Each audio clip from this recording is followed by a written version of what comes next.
Kelakar. Alright, Assalamualaikum warahmatullahi wabarakatuh kepada semua tuan dan puan, rakan-rakan anda semua. Saya ucapkan Assalamualaikum, selamat petang. Hari ini kita ada Puan Aju. Puan Aju, apa khabar? Alhamdulillah, saya baik. Puan Min. Sihat. Puan Aju dengar macam jauh sikit lah. Oh, jauh ya? Puan Aju macam jauh. Tak adalah jauh sangat, dekat Setia Alam je kan? Betul. Dekat Setia Alam. Okey, Puan Aju. Hari ini seperti yang kita jadualkan, sebenarnya hari ini kita nak sama-sama berkongsilah beberapa perkara kan. Macam saya sebenarnya nak tahu jugalah apa sebenarnya Puan Aju buat kan. Jadi sebelum kita bincang lanjut, sebenarnya hari ini kepada rakan-rakan yang berkesempatan untuk bersama-sama, video ini saya siarkan terus melalui page Live Track Learning. Tuan dan puan boleh share insya-Allah supaya perkara ni kita dapat perbualan hari ini. Perbualan hari ini kita bukanlah forum perdana tapi perbualan hari ini sebenarnya kita nak berkongsi pengalaman mana-mana yang baik yang kita boleh ambil, mungkin ada idea kepada rakan-rakan kita kat luar sana. Kalau bukan untuk kita, mungkin untuk generasi yang lebih muda, mungkin anak-anak kita, kita tengok apa yang kita kata yang sesuai, yang boleh kita praktiskan. Jadi untuk itu, sebelum tu, Puan Aju, boleh Puan Aju perkenalkan diri sikit lah. Mungkin Puan Aju perkenalkan diri sikit dan apa tu, dengan apa yang Puan Aju buat sekarang ni. Okay, bismillahirrahmanirrahim. Pertama sekali terima kasih Puan Min atas usaha inilah. Kenalkan diri saya Wan Junaidah binti Dasuki. Lebih mudah ingat orang panggil Puan Aju lah. Panggil Aju, alright Puan Aju, okay. Itu memang panggilan daripada zaman sekolah dulu. Ui. Okay, kemudian saya menetap di Setia Alam, sudah berkahwin, ada 4 orang anak dan Alhamdulillah sekarang mengusahakan bisnes bidang seni lah, khususnya seni doodle. Dekat Setia Alam ni dekat bahagian mana ni Puan Aju? Kita di Setia Taipan, kalau tahu Taipan 2 dekat situ. Okay. Studio. Alright. So studio ni dah lama ke Puan Aju? Alhamdulillah kita mula daripada tahun 2018, akhir 2018. Baru kita mula-mula memang tak ada fizikal lagi. Kita tak ada apa-apa pun. Kemudian baru akhir 18 macam tu baru kita set up untuk studio lah. Okey. Jadi apa tu kalau kita sebut macam yalah kita tak sebut macam pusat. Dia bukan pusat. Macam mana dia bukan pusat pendidikan, pusat perkembangan Bukan. Pusat seni, nak kata pusat seni pun tidak seni, lebih kepada bakat lah. Okey. Jadi kalau macam dekat studio tu biasanya apa aktiviti yang macam mana yang Puan Aju ada? Pertama sekali semestinya seni doodle ataupun seni lukis yang pertama. Kemudian kita pecahkan lagi, mungkin ada seni jahit, seni memasak, seni tukang, adalah beberapa bidang bakat ataupun seni yang kita cuba explore lah. Okey, setakat ni ada dalam berapa yang Puan Aju sebut tadi tu lah? Ya. Contoh dia macam seni lukis, seni doodle, seni jahit dan juga seni memasak. Okey. Jadi dekat studio tu memang ada semua fasiliti itulah. Kalau macam katalah macam ada yang berminat tu, semua fasiliti tu memang ada lah dekat studio. Ya, insyaAllah ada. Kita ada adalah sedikit-sedikit kita tambah, tak adalah komplit sangat.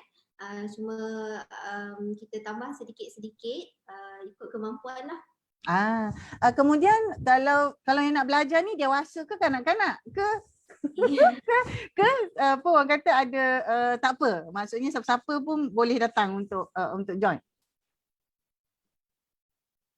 Okey, dekat studio kita tak ada had umum. Kita buka kepada semua asalkan dia ada minat. Kita buka pintu lah untuk masuk. Oh, begitulah. Jadi setakat ni macam mana sebenarnya kalau Puan Aju boleh cerita sikit, apa memang background pendidikan Puan Aju memang dalam bidang seni ataupun apakah perkara yang yalah macam mana boleh Puan Aju masuk dalam bidang ni? Ini soalan menarik. Okey, pertama sekali saya memang asasnya tak ada asas seni lah secara khusus ataupun secara formal. Okey. Belajar di Universiti Pendidikan Sultan Idris Okey. dalam bidang sains. Oh, Sains. cikgu sains lah ni. Dia sains lah asal dia. Okey. Kemudian selepas seingat saya kali terakhir saya pegang kertas seni adalah waktu SPM lah. Dan masa tu memang saya tak berapa minat sangat lah dengan seni ni lah. Rasa tangan tu macam tak berapa lembut lah. Okay, kemudian lepas daripada saya belajar di Universiti Pendidikan Sultan Idris, saya sempat bekerja. Saya kerja mula 2004 macam tu. Dan sampai satu masa selepas saya melahirkan anak keempat, so saya ambil langkah drastik lah untuk berhenti. Oh, okey. Seni doodle ni lah, dalam tempoh kita berhenti, kita tak ada apa-apa pendapatan ataupun kita tak ada masa orang kata time struggle juga, kita cari apakah yang kita ataupun apakah yang saya boleh explore, yang saya boleh bantulah, yang kita sesuaikan dengan apa bakat yang kita ada lah. Dan bila saya gali balik, jumpalah bakat seni doodle ni lah. Jadi macam mana boleh, apa yang berlaku waktu tu yang bila Puan Aju explore, Puan jumpa tu? Okay. Cara dia pertama sekali saya kemas-kemas barang-barang lama, buku nota lama kan, kita ada file-file lama kan. So lepas tu kita ingat balik zaman-zaman kita sekolah dulu, apa yang biasa saya buat. Saya asalnya memang orang yang tak pandai bercakap. Saya memang tak pandai bercakap. Saya sangat suka dengan hasil kerja tangan. Nota-nota yang guna warna-warni, colourful. Kalau jenis pen tu ada macam-macam jenis pen yang saya suka kumpul lah. Kalau orang perempuan dia banyak suka, mungkin pergi suka kedai baju kan. Kalau saya suka pergi kedai stationery ataupun kedai buku yang ada banyak stationery punya ni lah. So dia akan makan masa berjam-jam kat situ lah, susah nak keluar. Yang akan dia ambil lah. Jadi dekat situ saya perasan dan saya tahu rupanya memang saya suka buat benda-benda macam tu. Jadi kita gali balik lah, tengok balik apa yang kita buat. Sebelum tu saya explore juga seni lain, contoh macam warna air, cat air kan, watercolor ataupun dan lain-lain. Tapi jiwa tu tak ada kat situ. Dia tak ada kat situ. Maksudnya explore tu, Puan Aju pergi kelas sendiri ke atau memang buat sendiri ya?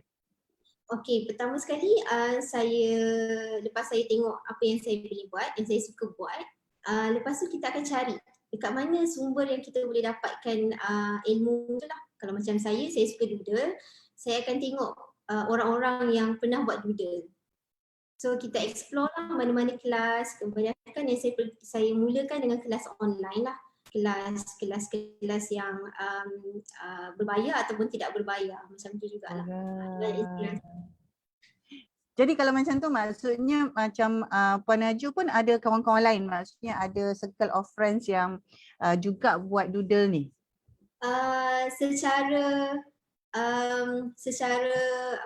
rasminya bukanlah kawan tu kawan betul. Kita hanya memandang dari jauh je lah. Maksudnya siapa doodle, saya pun tak tahu siapa doodle, seni doodle, orang yang buat seni doodle dekat Malaysia ataupun siapa-siapa, saya tak kenal.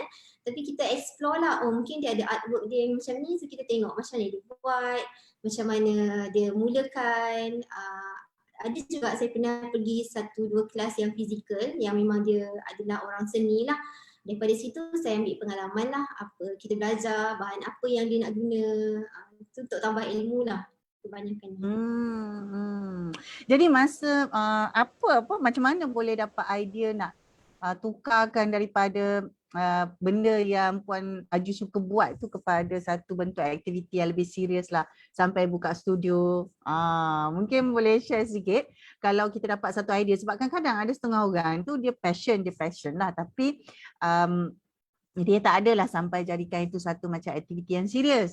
Macam ada beberapa sesi yang sebelum ni kan, ada yang membuat pilihan macam semalam dengan Joe. Joe bagi tahu, dia kata sebab sebelum ni dia memang ada galeri, dia ada art gallery sendiri, tapi lepas 3 tahun dia buat keputusan untuk buat secara home base saja dan dia fokus pada keluarga. Dia berikan prioriti kepada keluarga lah. Jadi kalau macam Puan Aju macam mana? Sebab Puan Aju bermula lepas berkeluarga.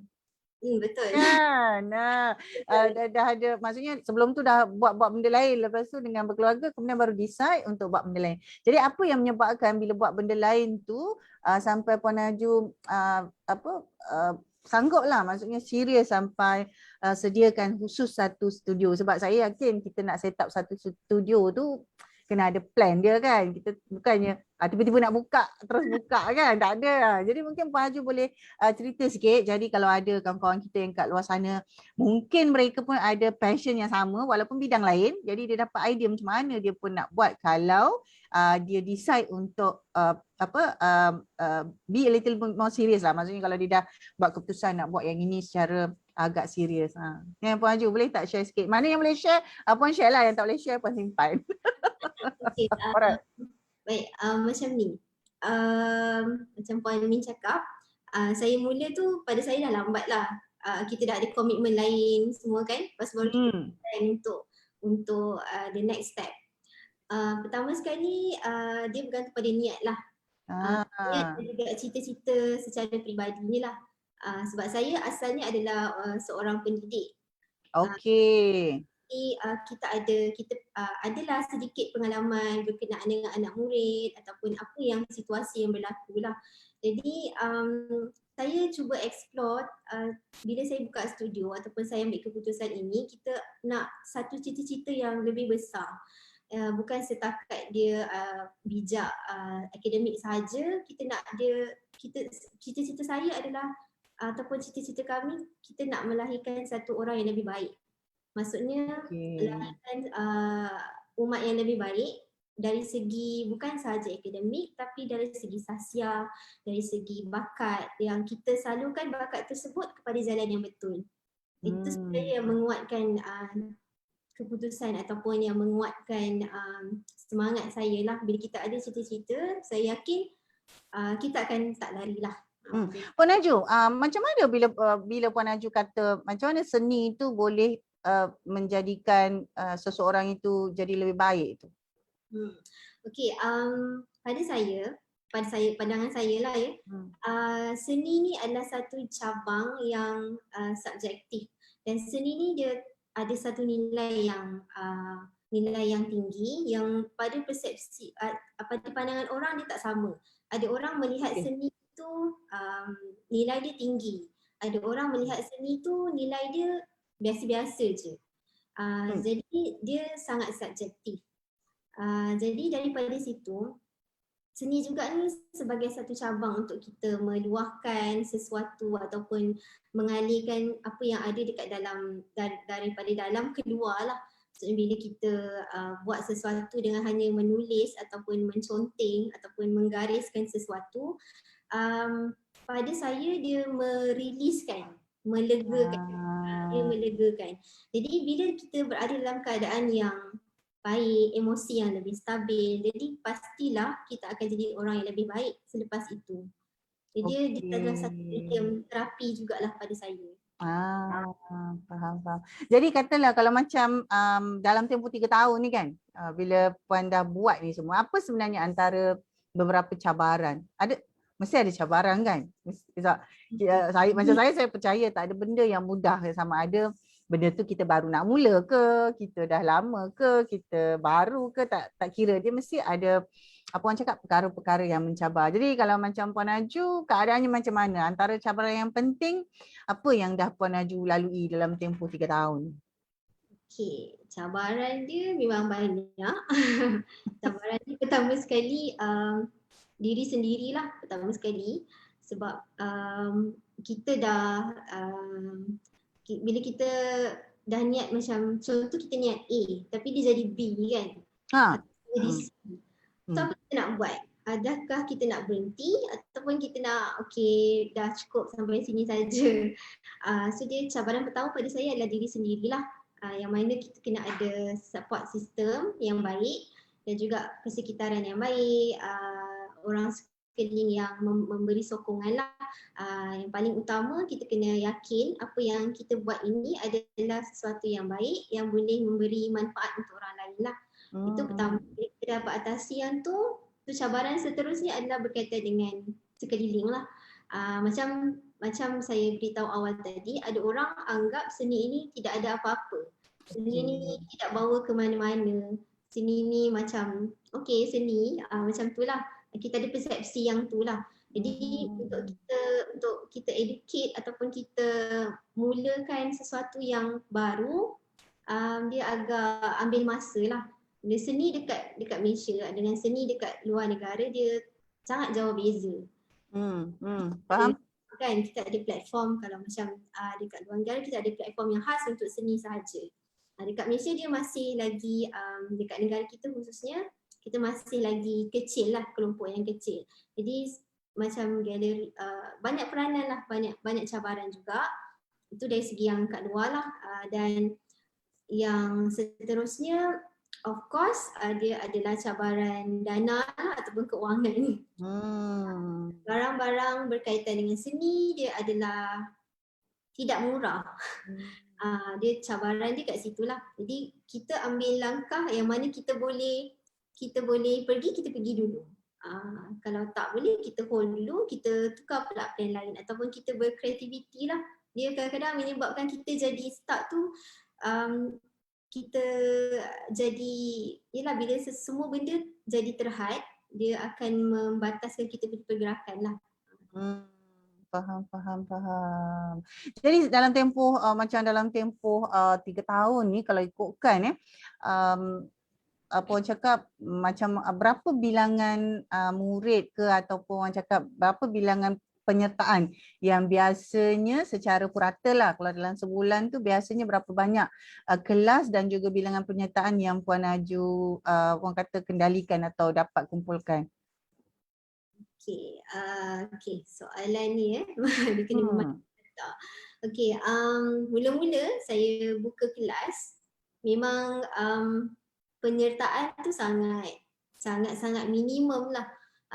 Ada penyertaan tu, ada kadang-kadang saya buat kelas ada seorang aja peserta. Ada 2 orang aja. Kadang-kadang bila kita buat iklan tak ada orang langsung. Okay. Yang tu yang pertama lah. Dari segi macam mana kita nak tackle masalah tu. Tapi apa yang saya fikir, kalau saya tak ambil peluang walaupun hanya seorang pelajar, saya tak akan dapat pengalaman. Jadi kita teruskan saja, walaupun berapa orang pelajar yang kita ada, kita teruskan. Dan daripada situ saya belajar sesuatu lah, macam mana kita nak perbaki pada kelas-kelas akan datang.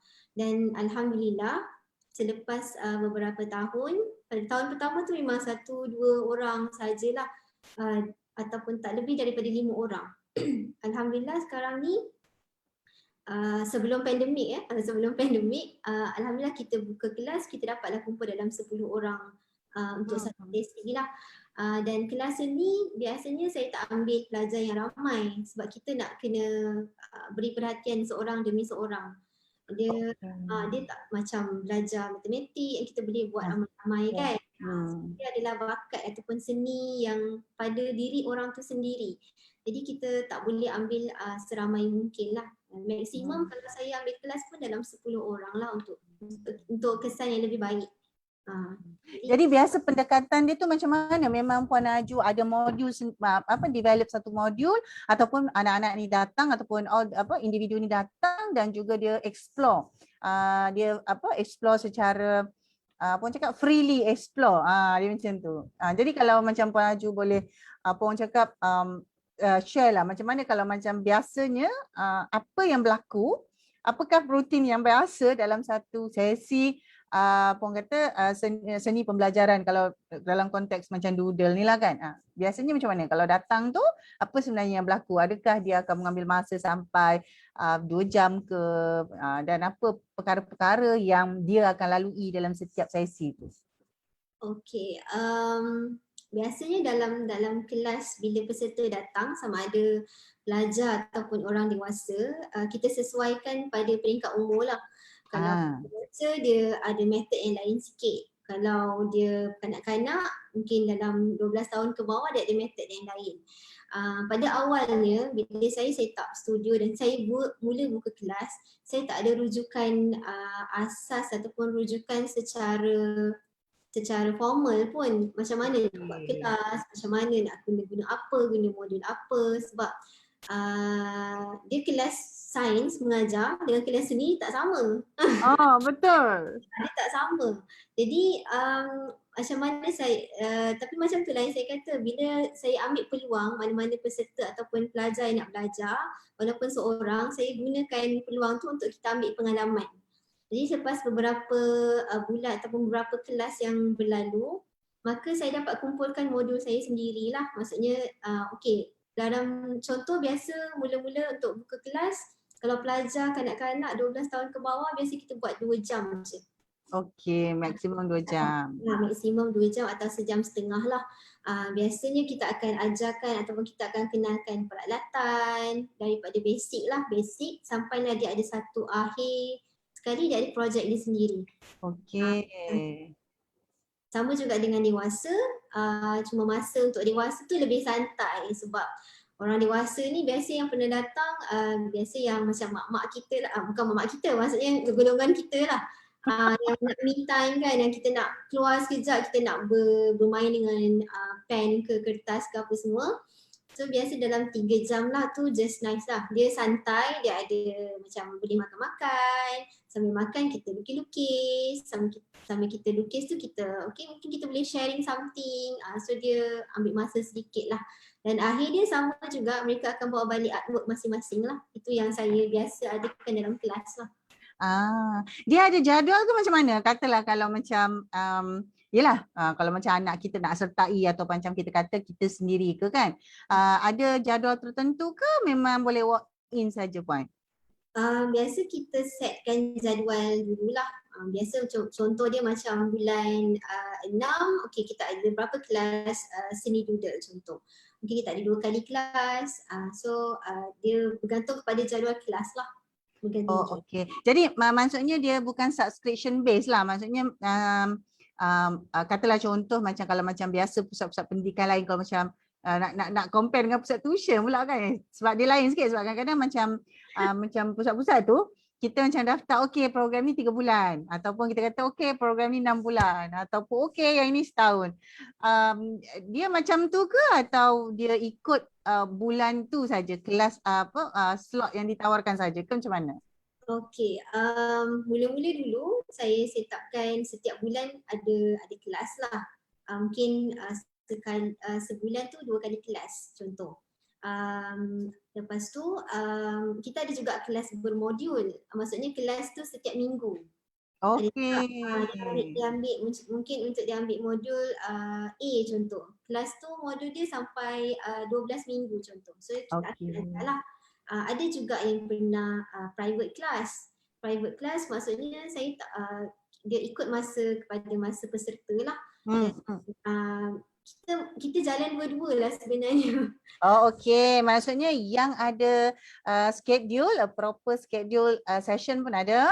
Lepas tu yang berbentuk macam mix and match kot kan. Saya boleh pilih yang mana-mana tu pun ada juga. Betul. Jadi sejauh mana hasil-hasil apa orang cakap biasanya macam Puan Aju memang seni doodle tu dan servis yang Puan Aju provide tu adalah dengan mengadakan orang kata kelas dengan mengadakan aktiviti yang kita boleh join, sama ada kita sendiri sebagai orang dewasa ataupun anak-anak kita lah. Sejauh mana macam hasil karya tu, adakah ada potensi untuk dikomersialkan ataupun orang kata ada tak sampai satu tahap memang sama ada Puan Aju sendiri di studio ataupun mungkin murid-murid yang dah masuk kelas ambil program tu, adakah sampai kepada adanya hasil yang dikomersialkan? Okey, alhamdulillah. Sebenarnya ada. Kita memang harapan harapan kami adalah sebenarnya dia bukan setakat di atas kertas lah. Kita cuba explore ataupun kita cuba kembangkan bakat tersebut melalui pelbagai medium.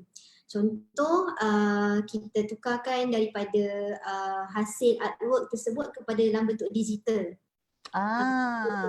Kepada t-shirt, pencil case, lepas tu ada pouch bag, tudung, dan macam-macam lagi lah yang kita boleh cetak dan kita buat jualan. Dan sebenarnya daripada situ kita secara tak langsung, itu antara cita-cita saya adalah untuk kita buatkan satu tempat ataupun market untuk kita pasarkan lah hasil-hasil seni peserta-peserta yang pernah join ataupun yang suka nak explore macam mana nak digitalkan ataupun nak tukarkan kepada bentuk duit, contoh kan. Bukan setakat kita doodle sahaja, kita senikan saja, tapi kita boleh tukarkan dalam bentuk yang lebih mendatangkan manfaat untuk diri kita dan juga orang lain lah. Kita boleh buat juga. Kalau Puan Aju boleh share, dari mana orang tahu tentang studio Puan Aju ni? Oh, mana ya?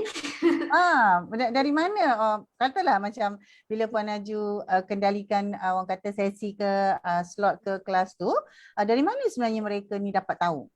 Okey. Sebenarnya saya sendiri bukanlah orang yang dikenali kan. Orang yang banyak kontak ataupun siapa-siapa. Cuma pada saya menganggap orang di sekeliling saya banyak membantu saya untuk memperkenalkan studio ni lah. Contoh dari kalangan keluarga, rakan-rakan sosial, rakan-rakan media sosial dan juga orang-orang bekas pelanggan yang pernah datang ataupun yang mula kita set up ataupun kita mulakan kelas tu, mereka masih ada lagi kontak dengan kita. Jadi daripada situlah asasnya studio ni mula diketahui umum lah. Dan saya lebih banyak lah yang mengetahuinya. Jadi kalau ikutkan buat masa ni, kat mana biasa Puan Aju war-warkan apa aktiviti-aktiviti ataupun tawaran-tawaran yang ada? Okey, biasanya saya akan gunakan media sosial sendiri dan juga kita ada page juga, dan baru-baru tahun ini kita ada laman jualan kita sendiri. Ada website kan Puan Aju kan? Betul. Apa websitenya tu ya?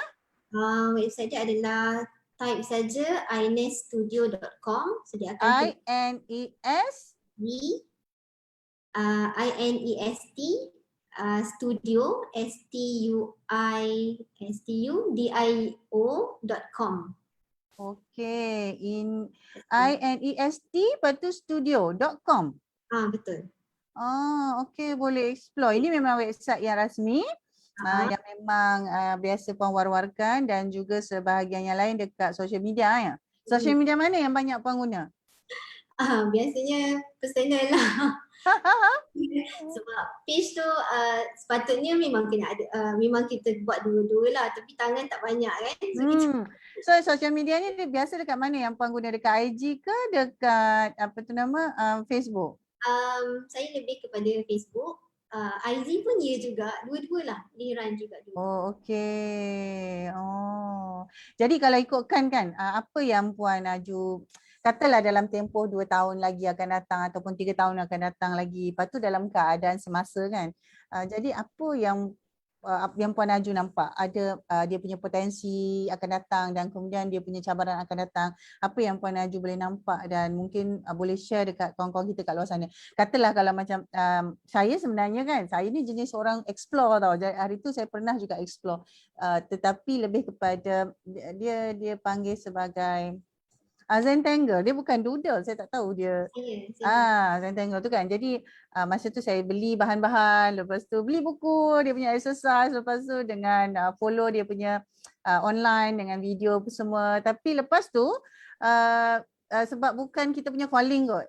Kita minat, kita suka, dia jadi satu dia tak adalah satu benda yang macam sampai betul-betul nak jadikan dia serius. Tapi sekali-sekala memang waktu kita susah-susah hati tu kan, memang dia akan datang balik lah aktiviti tu. Dia akan datang balik, entah apa-apa kita buat baru kita perasan, aku buat benda ni pula kan. Ingat nak catat nota, tapi lepas tu tengok tak apa-apa yang kita buat kat buku tu. Jadi kalau macam tak semua orang yang yang betul-betul nak jadikan dia sebagai satu full time commitment, full time career yang macam Puan Aju buat. Jadi kalau Puan Aju tengok sendiri kan, dalam tempoh 2-3 tahun akan datang, apa potensi-potensi yang ada dan juga macam Puan Aju sendiri kan, apa harapannya kan, apa harapannya kepada aktiviti macam ni. Okey, harapan dia untuk 2-3 tahun lagi kan, sebab kita dah fasa pandemik macam ni, so dia memang ada efek ataupun ada kesan jugalah pada bisnes seni macam ni. Tapi kita memandang dari sudut positif yang mana memang sentiasa kena ada upgrade ilmu ataupun cari ilmu yang macam mana kita nak adakan kelas hands on macam ni dalam bentuk online pula. Cabaran yang besar jugalah pada kami lah, sebab biasa kita mengajar, kita hands on, kita ada belajar kat depan, sebab seni lukis ataupun seni doodle ni dia tak sama. Dia macam ni, dia memang kena ada hands on lah. Dia lebih rasa kat situ. Tapi bila dalam musim macam ni yang kita tak tahu berapa lama lagi pandemik ni ataupun macam mana lagi situasi akan datang, maka kita kena ada, pada saya, kami perlu ada satu ilmu baru untuk kita tukarkan ataupun bentuk pengajaran tu kepada dalam bentuk online. Contoh dia lah. Jadi dia bukanlah sesuatu yang baru pun, sebab banyak je artis-artis dekat luar, artis yang melukis ni, dia memang buat video. So kita kena upgrade. Itulah kan, kena buat video, kena buat video pendek ke ataupun kena buat tutorial yang lebih kepada macam tu lah, lebih mudah. Yang tak perlu kadang-kadang orang datang ke studio untuk belajar. Jadi kita kena explore yang ke situ jugalah. Cabaran yang pertama lah kat situ. Cabaran yang seterusnya, macam mana keadaan ataupun bisnes ni pada masa akan datang. Pada saya dia subjektif lah. Sebab seni ni dia satu yang subjektif dan orang melihatnya juga satu subjektif. Jadi nak kata malap tu tak malap, nak kata cerah sangat wallahualam. Tapi kita sentiasa cuba berfikiran positif lah, macam mana kita nak explore lagi ataupun kita nak gunakan lagi apa bakat yang kita ada ataupun siapa ada untuk kita lebih ke depan lah, supaya kita mendapat manfaat bersama-sama. Faham. Jadi kalau tak salah saya, sebab saya pernah explore juga website yang Puan Aju ada tu. Jadi saya perasan ada beberapa hasil seni yang memang Puan Aju letakkan untuk dikomersialkan lah. Maksudnya kalau ada sesiapa yang nak beli kan, dia boleh beli. Jadi yang itu mungkin Puan Aju boleh share sikit. Kalau Puan Aju ada apa nak tunjuk ke? Sebab Puan Aju kat studio. Kalau dekat rumah saya tak tanya. jadi antara yang biasa yang Puan Aju ada tu, kalau Puan Aju boleh kongsikan dalam bentuk-bentuk yang macam mana sebenarnya yang Puan Aju sendiri komersialkan. Okey, soalan yang menarik. Okey, saya tunjuk beberapa yang kita tukarkan dalam bentuk digital lah. pertama sekali ni adalah hasil doodle saya yang pertama. Kita buat pencil case. Pencil case. Artwork dia masih ada lagi. So kita tukarkan dalam bentuk digital. Jadilah pencil case macam ni lah. Dan kita explore lagi ada yang ni pouch bag juga. Ni pun antara doodle yang pertama lah, zaman 2018 ke 19 macam tu lah. Jadi ni antara hasil yang kita boleh buat lah. Puan Aju, maksudnya bila dah doodle tu, lepas tu nak didigitalkan tu, dia punya proses pun semua buat sendiri? Ya, saya buat sendiri. Dia macam mana? Scan? Sajalah nak tahulah pula. Step dia lah. Yang ni memang asasnya memang saya pun tak ada kemahiran tu, tapi kita belajar lah. Kita belajar scan, kita belajar lah Adobe Photoshop, kita belajar Illustrator, kemudian kita belajar macam mana nak tukarkan dalam bentuk digital, yang mana kita kena scan, ada step-step dia lah.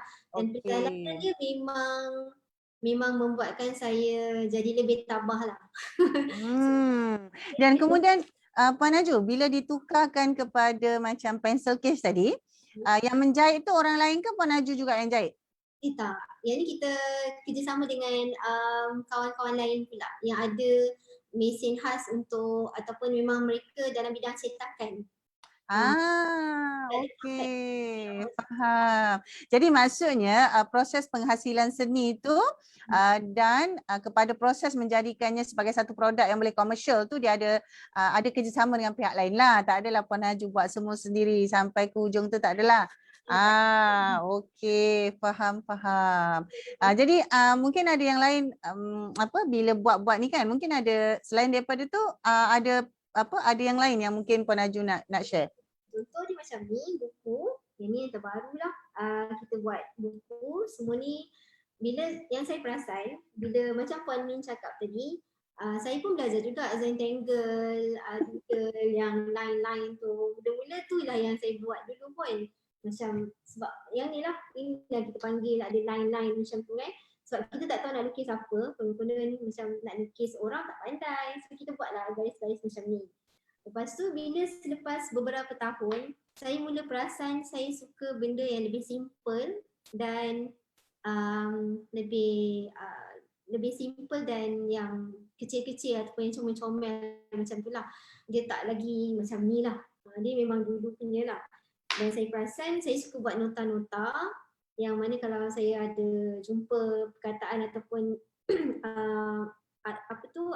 kata-kata hikmah ataupun kata-kata mana quote yang pada saya suka, saya akan buat catatan nota dan juga saya akan buat dalam bentuk art lah. Contohnya semua tu saya compilekan kat dalam bentuk macam ni. Macam ni contoh. Okey. Saya tu banyak saya buat dalam buku nota yang real lah.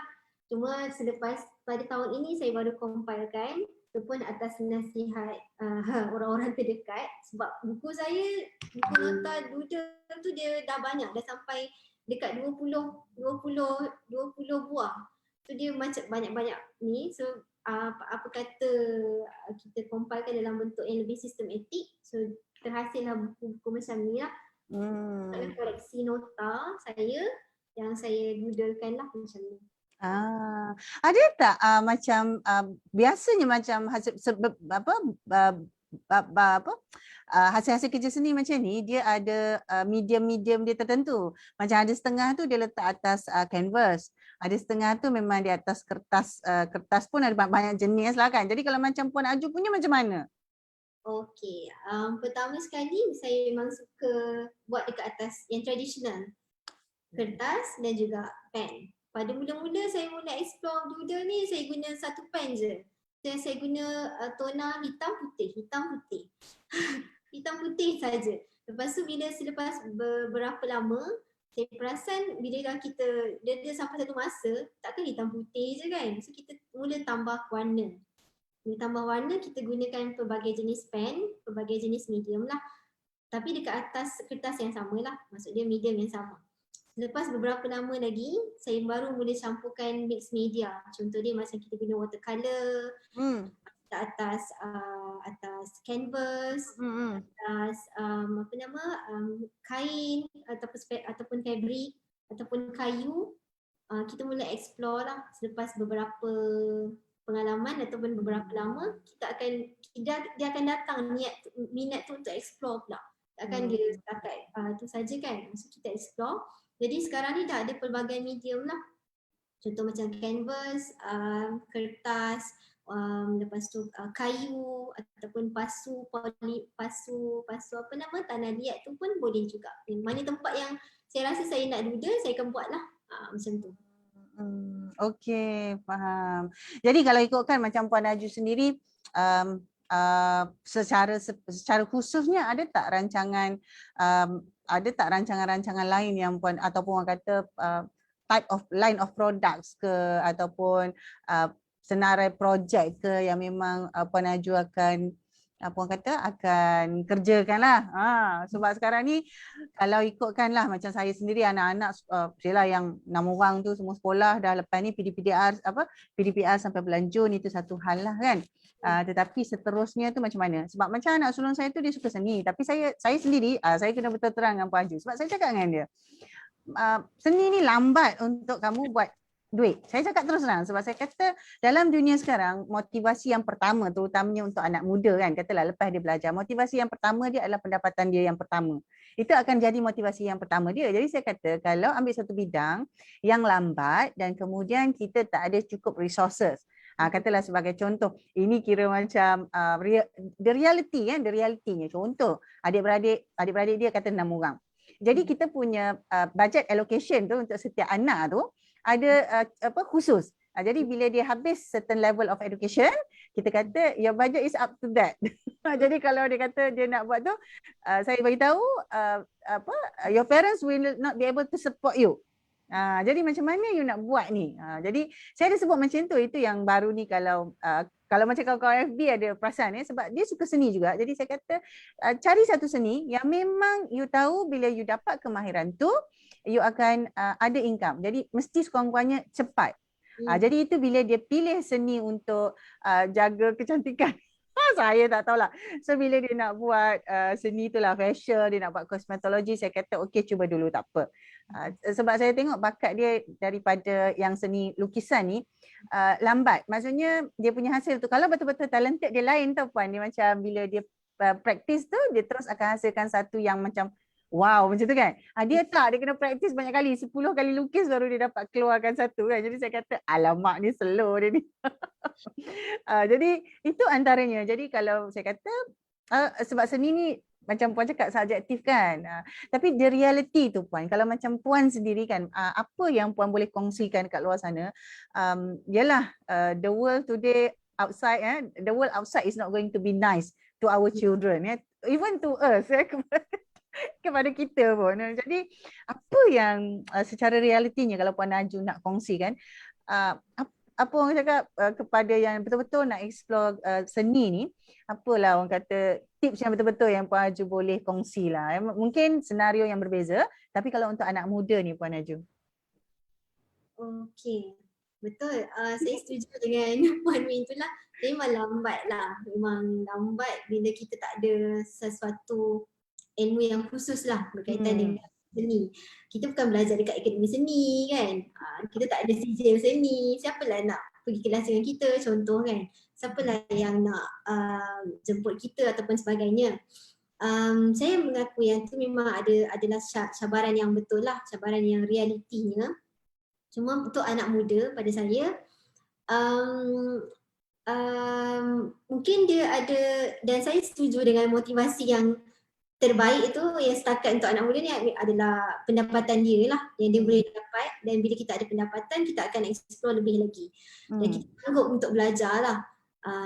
Jadi soalan ni pun agak susah juga untuk saya jawab.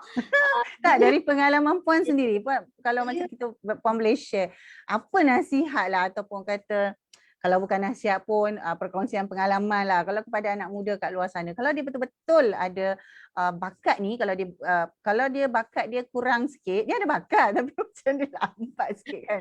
Jadi apa sebenarnya yang boleh dia buat? Saya mengambil contoh diri saya sendirilah. Okay. Saya tak tahu orang lain. Pada saya, kita tak akan sedar itu adalah bakat kita bila kita tak cubalah. Yang pertama. Okey. Dan bila kita dah cuba, saya pun secara jujurnya memang saya pergi juga kelas-kelas seni lain. Contoh macam kelas seni jahit ataupun kelas memasak kuih ke tradisional benda kan. Tapi saya suka, tapi dia jadi macam bila ada masa tu nak jahit, taklah, pada saya tak. Dia macam block saya punya mind macam tu lah. Saya lebih rela ambil kertas ataupun menconteng daripada saya pergi jahit. Walaupun hanya jahit seimbat sahaja. Saya rasa macam beratnya nak jahit seimbat ni macam tu lah. Jadi kita tahu apa yang kita yang pertama kita memang kena cuba semua. Maksudnya apa yang kita rasa kita nak cuba, silakan, boleh cuba. Dan akhirnya kita akan tahu yang mana kita akan lebih suka. Bila kita dah tahu kita suka yang itu, kita kena cari ilmu. Dan cari ilmu kena cari orang yang betul lah. Cari guru yang betul, cari ilmu yang sahih. Jadi kita akan dapat, dia punya perjalanan tu tak akan jauh sangat lah. Dia akan cut lah beberapa proses. Awak tak payah buat macam ni, awak kena terus tukar jadi bentuk macam ni. So dia akan mempercepatkan sedikit lah proses tu. Kita nak kita explore sendiri, belajar sendiri. Lepas tu nanti salah tak tahu kan, bila salah tak tahu nak buat apa, ataupun bila kita dah habis proses nak kena buat apa. So kita kena ada satu rujukan ataupun guru lah, ataupun orang yang betul untuk kita tanya lah. Lepas ni kena buat macam mana. So bila kita dapat proses tu, dia akan mempercepatkan kita punya proses pembelajaran dan juga pengalaman tu dia jadi shortcut lah. Dia tak adalah jauh sangat. Jadi bila kita dah tahu kita suka, kita cari ilmu, kita tambah, terus saja buat, sebab bakat ni ataupun skill ni dia akan datang bila kita buat berkali-kali. Macam kita memasak macam saya pun saya tak pandai masak juga. Kita masak, so bila kita dah buat sekali tak jadi, sekali rasa macam ni, sekali rasa macam tu, dah sampai 50 kali buat, mesti rasa dia berbeza. Tu macam itulah seni ni. Dia mesti ada satu jiwa yang pada saya kena kuat lah, kena tabah. Dan ini memang pada saya macam tu. Dia mengajar saya jadi lebih orang yang lebih positif dan lebih kuat jiwa dia, dan juga lebih kreatif apa kita nak buat selepas itu. Saya macam tu lah. Faham. Saya tak perasan lama juga kita Ya. Tak perasan saya. Rupanya kita dah lama lah Pak Haju, kita dah ambil masa lama juga kita berbual-bual ni. Tapi ada perkara yang saya rasa kalau sesiapa yang dapat bersama-sama dengan sesi hari ini atau menonton selepas daripada sesi ini, sebenarnya tuan dan puan boleh explore Ines Studio. inesstudio.com ataupun dekat Facebook. Nanti dalam posting video ni nanti kita akan letakkanlah link tu. Walau bagaimanapun perkara realitinya selepas saya buat beberapa siri berbual dengan orang seni macam-macam. Ada yang seni bahasa, ada yang seni tangan. Esok seni orang tangan mengurut. Jadi sebenarnya kalau ikutkan memang Allah jadikan kita dengan macam-macam kebolehan. Jadi dan kebolehan-kebolehan ni sebenarnya memang boleh jadi punca rezeki yang konsisten, lagilah halal lah insya-Allah, yang konsisten dan halal dan boleh apa orang cakap cukuplah memenuhi kecukupan yang sesuai untuk kita. Jadi saya sebenarnya yakin tu, cuma individu tertentu tu dia punya perjalanan tu berbeza-beza. Cara dia explore, yang dia jumpa tu pun berbeza-beza. Jadi saya harap Puan Aju boleh teruskan apa orang cakap, teruskan apa yang Puan Aju buat dan teruskan berkongsi dengan yang lain. Dan saya sendiri suka nak tengok supaya perkara-perkara ni dikembangkan. Jadi dan saya ada jumpa yang sebenarnya buat seni ni bermula daripada waktu muda dan ada yang dah berumur baru start, ada juga. Macam Puan Aju sebenarnya bermula tak adalah berumur sangat tapi tak muda sangat lah. Ada orang tu dia mula daripada 18 tahun, 20 tahun dia dah mula. Ada setengah tu dia mula dah umur 30 kan.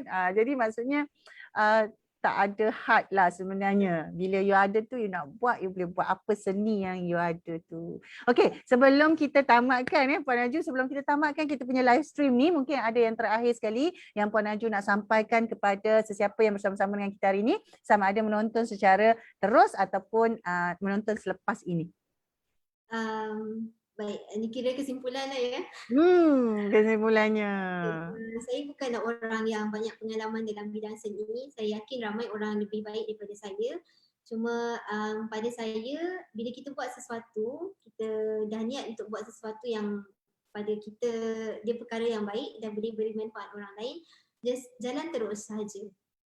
Kita nekat jalankan apa yang kita niatkan tu dengan bersedia ataupun dengan bersungguh-sungguh lah. Jangan lepas beberapa cabaran kita dah berhenti. So kita kena ingat balik apa tujuan asal kita buat lah sesuatu perkara tersebut. Supaya akhirnya kita akan dapat manfaat. Bukan saja sebenarnya manfaat dekat sini, tapi untuk dekat sana jugalah. Itu pada saya, jangan putus asa dan kena bersungguh-sungguh dalam apa juga perkara yang kita buat. Alright. Okey, terima kasih Puan Aju. Kepada rakan-rakan, kepada anda semua di luar sana saya ucapkan terima kasih. Lama juga kita sebab biasanya dia bergantung kepada respon dan perbincangan Jadi kalau lebih menarik lebih lama lah biasanya kan. Jadi dia saya ucapkan terima kasih kepada Puan Aju kerana saya ambil masa Puan Aju hari ini. Dan Puan Aju saya ucapkan terima kasih. Puan Aju kena tunggu dulu sebab kita akan tamatkan live stream kita di Facebook. Tapi macam semalam sebenarnya saya lepas daripada sesi tu, Joe bawa saya pusing dekat dia punya virtual tour dekat dia punya studio. Tapi dia home base, jadi studio dia dekat rumah. Kalau macam Puan Aju mungkin lagi tak macam-macam dalam tu lah kan, sebab ada satu. Jadi kita doakan supaya keadaan lebih baik. Satu hari nanti kita boleh lawat Puan Aju punya studio. Allah, amin. InsyaAllah. Terima kasih Puan Aju. Kita jumpa lagi insyaAllah pada masa yang akan datang. Okay. Assalamualaikum semua.